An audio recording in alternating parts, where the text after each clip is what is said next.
श्रीराम समर्थ वेगवेगळ्या संकलनांमधून श्री महाराजांचे अनुसंधान. खाण्याची वासना.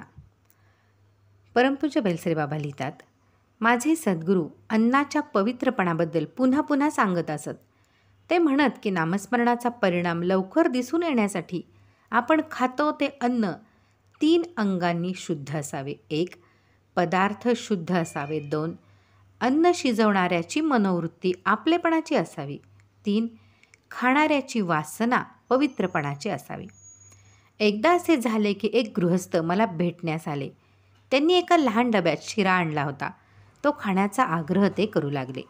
शिरा चांगला असला तरी तो पाहिल्यावर मला आतून न खावा असे वाटू लागले.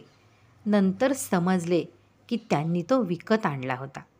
सांगण्याचा मुद्दा असा की आपण जे अन्न खातो ते साफ केलेले, स्वच्छ, शुद्ध, ताजे व फार संस्कारित नसलेले असावे. याहीपेक्षा अन्न तयार करणाऱ्याची वासना फार महत्त्वाची मानली पाहिजे. अन्न तयार करणाऱ्याच्या वासनेची स्पंदने त्या अन्नाबरोबर येणारच. ती अध्यात्माला अनुकूल करून घेण्यास एकच उपाय आहे, तो म्हणजे त्या अन्नाचा भगवंताला अथवा सद्गुरूंना नैवेद्य दाखवणे होय. साधनी माणसाने सत्पुरुषांच्या हातून प्रसाद घ्यावा किंवा त्यांच्या घरचे अन्न मागून घ्यावे. आपला सूक्ष्मदेह नामाच्या स्पंदनाने लवकर भरून जावा असे खरोखर वाटत असेल तर बाजारचे खाणेपिणे शक्य तितके टाळावे. नियमित वेळी नियमित प्रमाणात स्वच्छ, ताजे, साधे अन्न खावे. ते खात असतानासुद्धा नामाची वासना ठेवून खावे. सत्पुरुषांच्या घरचे अन्न शक्तियुक्त असते. नामाची वासना ठेवून ते सेवन केले नाही तर स्वार्थबुद्धी बळकट बनत जाते. अन्नाच्या सेवनाला पावित्र्याची पार्श्वभूमी राहिली नाही हे माणसाच्या बुद्धिभ्रष्ट होण्याचे एक महत्त्वाचे कारण आहे. प्राध्यापक के.व्ही. बेलसरे. आनंद साधना, एका साधकाचा साधन वृत्तांत हे त्यांचेच पुस्तक. संकलन श्री प्रसाद वामन महाजन. पुढे आहे आत्म्याचे कार्य. मुंबईच्या टाइम्स ऑफ इंडिया वर्तमानपत्राच्या छापखान्यात एक प्रचंड यंत्र आहे. एका टोकाला त्याच्यामध्ये कागद आत जातो. नंतर निरनिराळ्या पानांवर निरनिराळा मजकूर छापला जातो. चित्रे असतील तिथे चित्रे छापली जातात आणि शेवटी छापलेली पाने एकत्र येऊन त्याची घडी होऊन योग्य आकारात कापली जातात व तयार वर्तमानपत्र बाहेर पडते.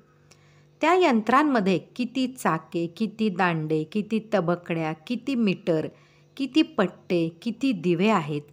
त्या यंत्राचे हे सर्व भाग कसे काम करतात? त्यांना कोण प्रेरणा देतो? यंत्रातून वाहणारी वीज सर्व भागांना आपापले काम करण्याची प्रेरणा देते. हे वरील प्रश्नाचे उत्तर होय. वीज प्रेरणा देते खरी, पण बाहेर दिसत नाही.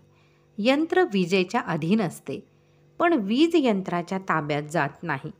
यंत्राचे द्रव्य निराळे आणि विजेचे द्रव्य निराळे. यंत्र जड तर वीज सूक्ष्म असते. यंत्राच्या गुणधर्मावरून विजेचे सर्व गुणधर्म ओळखता येत नाहीत. शिवाय यंत्र कितीही मोठे असले तरी त्याला मर्यादा, स्थळकाळाची मर्यादा असते. विजेला तशी मर्यादा नसते. एका दृष्टीने वीज सर्वव्यापी आहे, म्हणून जगातील अशी कितीतरी यंत्रे ती चालवते. सांगण्याचा हेतू असा की ज्याप्रमाणे जगातील अनेक यंत्रांमध्ये वीज अंतर्यामी खेळून यंत्राच्या भागांना काम करायला लावते, त्याचप्रमाणे आत्मा जगातील अनंत जीवांच्या हृदयात अंतर्यामी रूपाने राहून त्यांचे मन, बुद्धी, प्राण व इंद्रिये यांना काम करण्याची प्रेरणा देतो. यंत्राच्या भाषेत बोलायचे तर आपले शरीर यंत्र मोठे गुंतागुंतीचे आहे. त्यामध्ये जड व सूक्ष्म असे अनेक भाग असून ते एकमेकात गुंतलेले आहेत. प्रत्येक भाग आपले नियोजित काम करताना दिसतो खरा, परंतु प्रत्येकाला आत्म्याकडूनच प्रेरणा येते, म्हणून प्रत्येक भाग आत्म्याच्या सत्तेनेच काम करतो. देह अनेक तर आत्मा एकच आहे.